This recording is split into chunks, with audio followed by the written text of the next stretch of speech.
everyone. My name is Sandhya Avasthi. I'm going to discuss Java new features from the subject object-oriented programming with Java.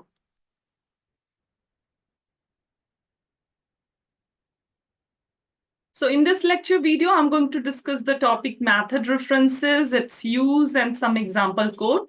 Also, I'm going to discuss default methods, their purpose, and static methods, and some example code.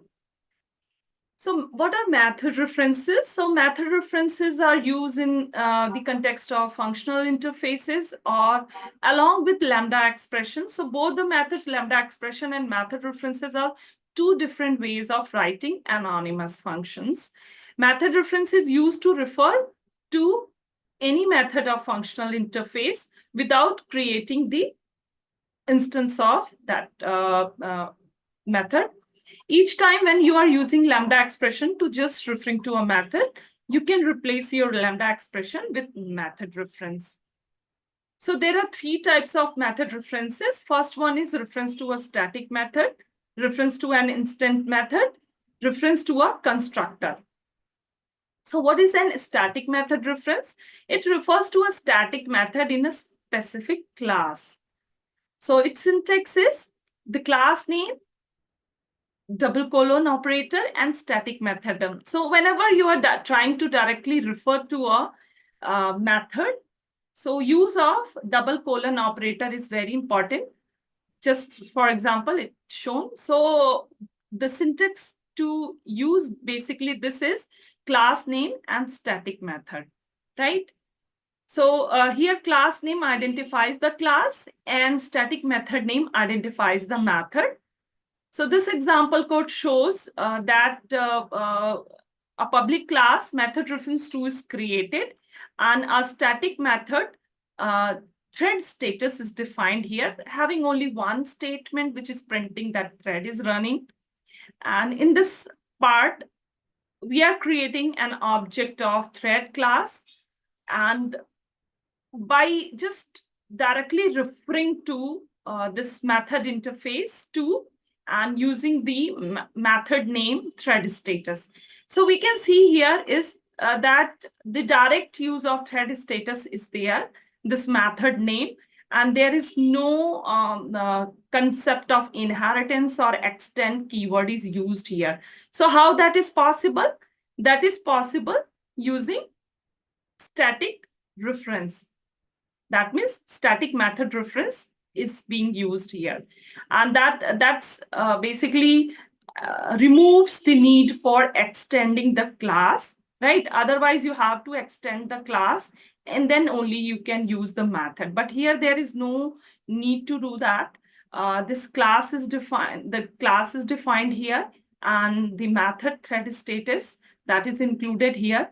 This method can be directly used by just writing the syntax in this format, the class name and the method name, static method name. So this is a program that shows the where you are starting a thread T2 and use of this method that is given here. So this is a very good example code to show. So basically, you can also understand in a real life example that suppose you want to approach to a person at a very high post or very hierarchy at the top. So if you know someone that could make you talk to that person, so that will be known as a reference, right? So you cannot directly approach it, but you can approach it through a reference, a person who mediates the conversation, right? So this is a very good example where you can have, you can access a method by just class name and using this colon, double colon operator. Now coming to reference to an instant method. So like static method, we can also use the instance method. That means method belonging to the instance of a particular class. The only difference lies in the syntax. Here we does not write down the class name. We write object name and then the method name, right? So the syntax is we write the object that is created, the instance that is created of that specific class and the method name. right? So let's see this example. Here we are creating a class by name instance method reference 2 and a public method print and message is defined here. That includes one simple print statement. And here, instead of just writing the name of the class name, we are creating a instance of this class, right? So we all know that if you are working with Java programming language object-oriented, so you know that new is used to create, instantiate a class. New operator is used to instantiate a class. So here, using the instance of the class and double colon operator and the method name, you can use, right? So what it will do when you will start, when this thread will start, it will print this method. Hello, this is instance method, right? So this is another second way where you can refer to instance method through the instance of that class. Now coming to reference to a constructor, this third way, we can refer to a constructor by using the new keyword. So simple syntax is that you use the class name and with the, along with the double colon operator and new, we can use it. Now, moving on to the default method. Default method is a method that is default because we use default keyword. So any method that is included in a functional interface, you can make it default by the use of default keyword in front of the public method, right? So in the earlier interfaces, we used to use only the abstract method or static method. But as the default keyword was included in Java 8 and onwards, so along with the abstract method, you can also include one or more default methods. So by making method as default interface, so you can also include non-abstract method. So if a new method is to be added in an interface, so what is done basically, then its implementation code has to be provided. So whenever you want any new method to be added in the interface, you have to make changes in the implementing class as well. So that is what is the limitation. So every time you want to make some change in functional interface, you need to change the class. So what if you don't want to do it? So if you don't want to do it, if you know some methods and you know what you want to be included here, so you may include that in a functional interface along with default keyword. So that will make that it's a function default keyword. So to overcome this issue, Java 8 has introduced the concept of default methods. So that basically allows interfaces to have method with implementation. So abstract method has limitation. Of course, an abstract method is included. It has no functional body. So if you want to have a method that includes implementation or a method body, so you may use a default method, right? So that will save a lot of time in making changes in implementing classes. So default methods are also known as defender methods or virtual extension method. So this is a very basic code that shows how you can use or make default method. So you can see this is an interface as because it starts with an interface keyword. So this is an interface, test interface new. And here, two different methods are defined. This is an abstract method. Why? Because there is no body in it. But this second one is a default method and it has a body. Earlier, what was the case? That a functional interface can have only one abstract method and other methods. Now, if you want to show some implementation without making any changes in implementing classes, you can directly use this method. You can define such method directly in the interface using the default keyword.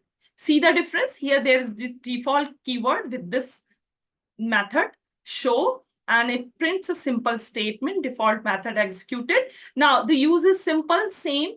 So in this implementing class, first you need to define this abstract method, which is square. So its implementation is given, which simply what it does the square of the argument you are passing. So it calculates the square of A.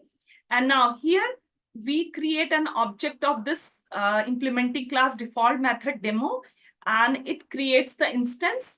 Now we show the use of square 4. So what it does, it prints the square of 4, and also we show the method.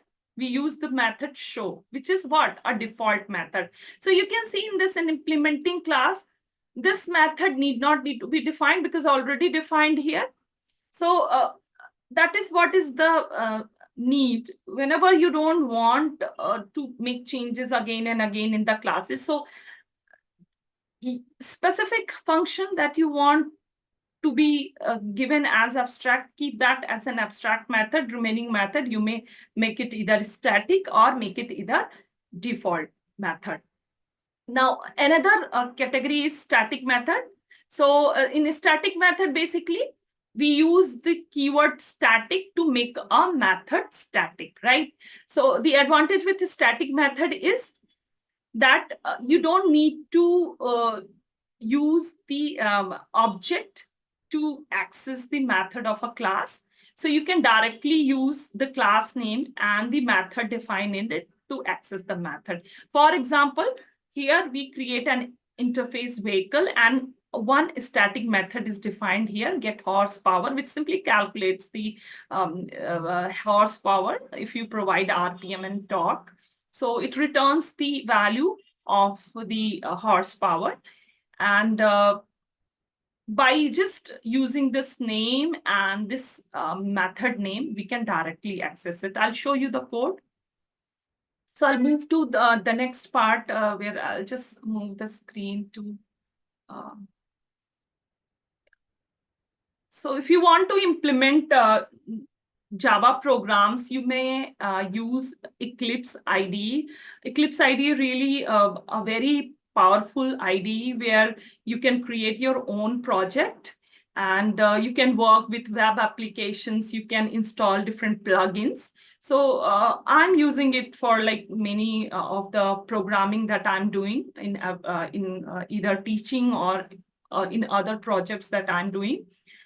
So I'll show you the use of, let's see, default methods.